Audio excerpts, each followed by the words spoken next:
What's up YouTube? Georgia Silver Hunter back, and today we're going to do a little silver unboxing and a little bit of maybe a shout out slash commentary on a video that Stormy over at Empire Precious Metals posted yesterday.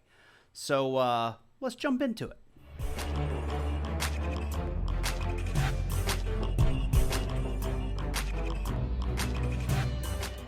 So before we get into this silver, the reason it's a little bit of a shout out is I was driving my daughter to volleyball and I was trying to think through some video ideas and I was thinking, like, knowing I had just gotten some silver from APMEX, wouldn't it be interesting to do a video today on my thought process when I do buy silver and the types of silver that I tend to lean towards?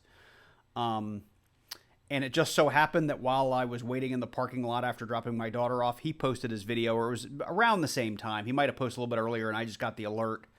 And the title of his video was "The Silver You Must Buy and Avoid." And it's actually a great video. I was really disappointed it was just a part one because I really wanted to see the second half. But he does a really good job leading you through his thought process and what he buys and why he buys it and how you can find, like, the best way to invest your money for, I'm going to say, more focused on flippability, because he seems to be very focused on buying and selling silver to free up funds to buy gold, which I think is a completely fair stacking strategy. And it got me thinking of what I had purchased here, and some of what he goes through impacted what I have in my little package here. So let's go through it. Some of the stuff I think he would approve of, some of the stuff maybe not. But let's see. I don't have a whole lot in here to speak of, but let's have a quick look. So the first thing that came out of the bag is this 30th anniversary Aladdin 1-ounce silver coin. And I did get, I think, 2 or 3 of these, so you'll see a couple of these come out. Unfortunately, this one did not come in a capsule. I love it when you order silver from APMEX or somewhere and it does already come in a capsule.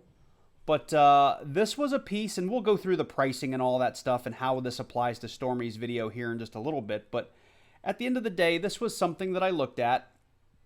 It was a little bit more than buying something generic, but it was collectible. It appeals to lots of people, and I thought resale on it would be really good. I didn't do a ton of research before I bought it, but that's kind of what I had in my head when I picked this up.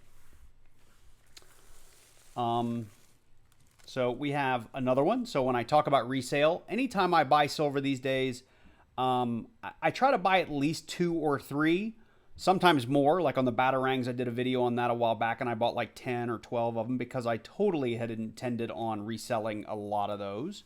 So far, I've only resold a couple. It's just because I haven't put forth the effort. But the idea was buy a couple for me, buy the rest of them to resell. Let's see here. What else do we have in here? Look at that. I got lucky and pulled these 3 right off the bat. So the idea, again, keep one, maybe sell the other 2 for some quick profit.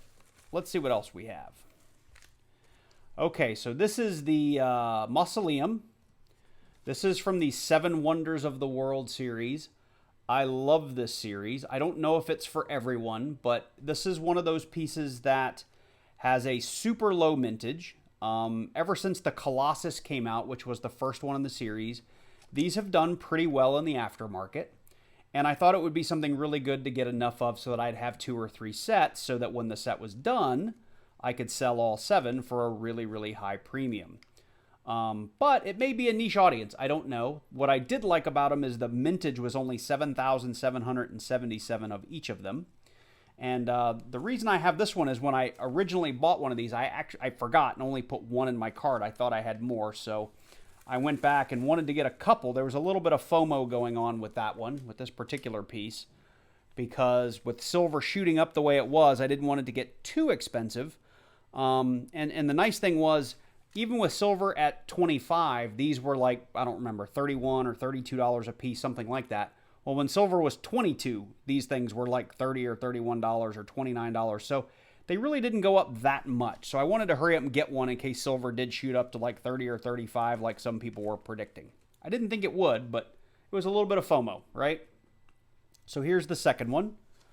I got another one, and I already have one, so these 2 were, again, to complete some extra sets. And I know Stormy would disapprove of this.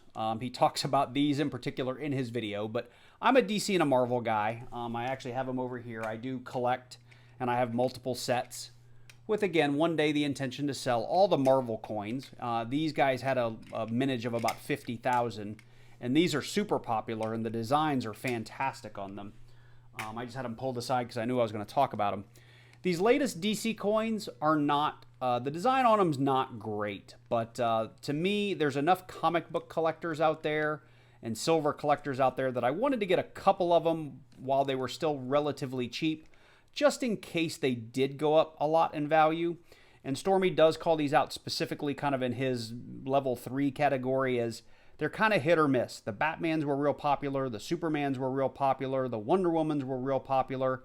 The Flash, the Green Lantern, even the original release of the Aquaman was not real popular.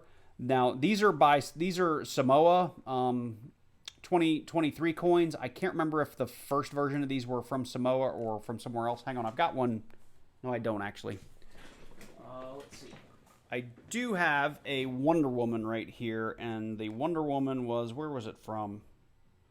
It was a Nui. So possibly these could do a little bit better because they are Samoa and not Nui coins, but who knows? I really got them for my collection. And like I said, I usually get multiples just in case they do go up.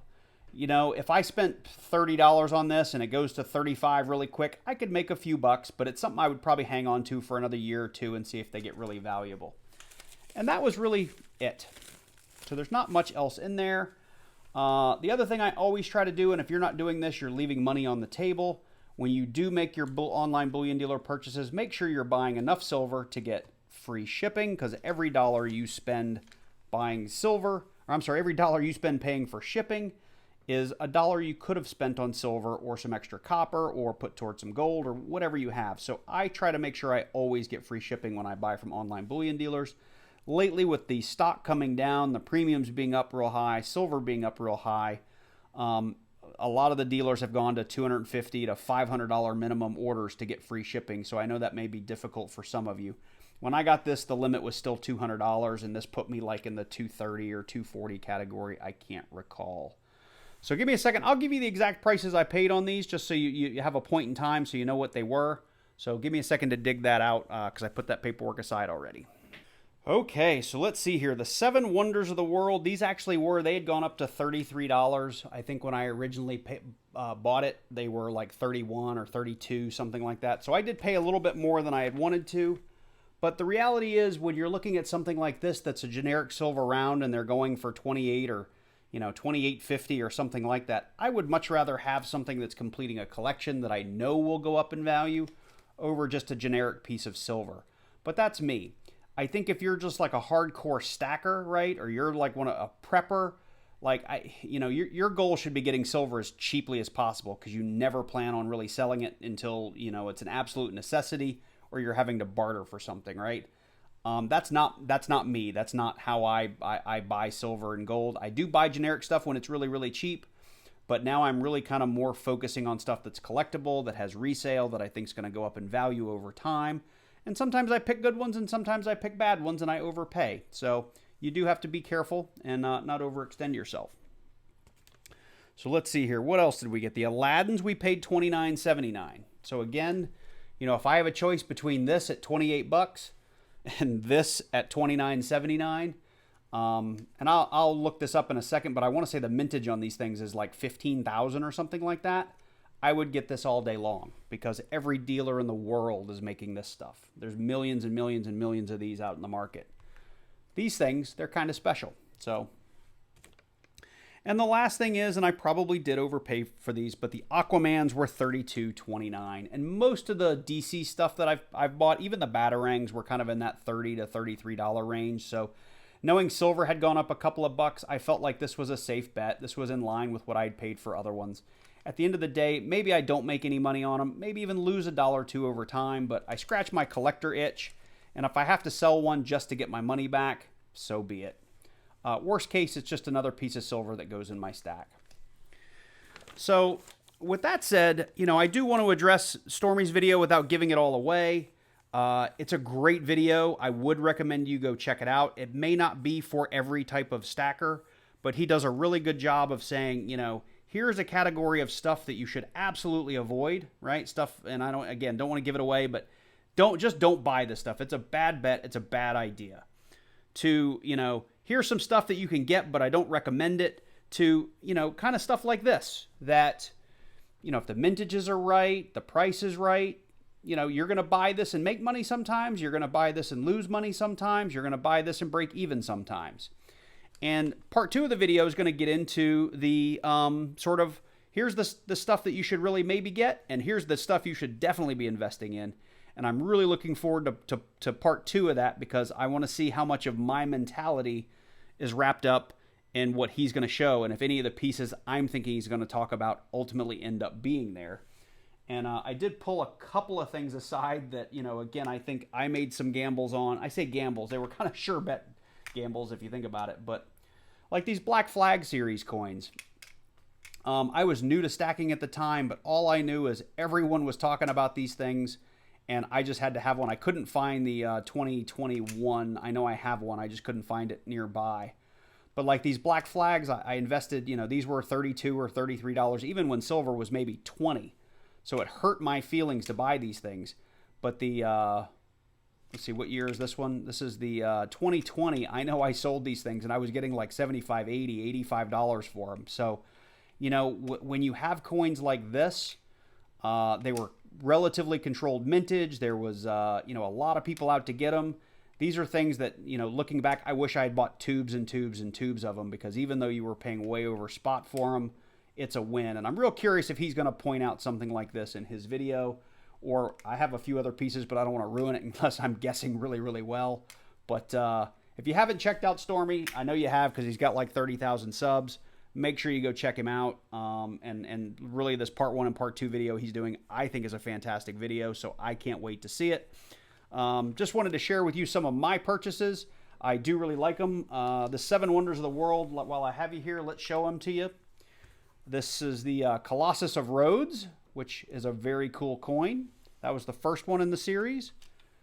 They have the Hanging Gardens of Babylon. And what's also cool is they tell you that all the writing of it's 1 ounce, 3/9 fine. It's all on the edge. It's pretty cool.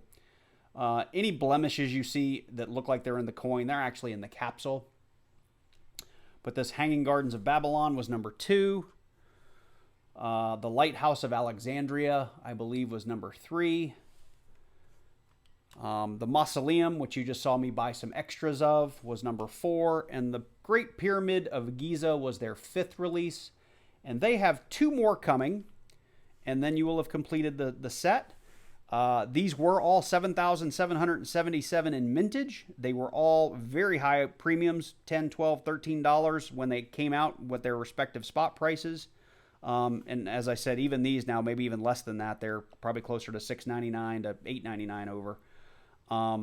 I know the gold, they've done some cool stuff with the gold. Some of them I think they only released like 7 of or something like that. So the gold pieces of these are super collectible. But anyway, that's the series so far. I can't wait for number 6 and number 7. Really looking forward to that. And I'm just glad I got a couple of these. I wish I could have gotten them earlier when I bought this one, because I probably would have saved a buck or two. But it is what it is. So with that, I hope you enjoyed the video. Give you a little bit of how my mind works. Maybe something you can be incorporating into your buying and selling goals. And big shout out to Stormy. He's been really good to me. He responds to me usually on Instagram. And I think he puts out really good content. And the dude is amassing gold like crazy. So more power to him. I love it. You guys take care. And I look forward to seeing you in the next one.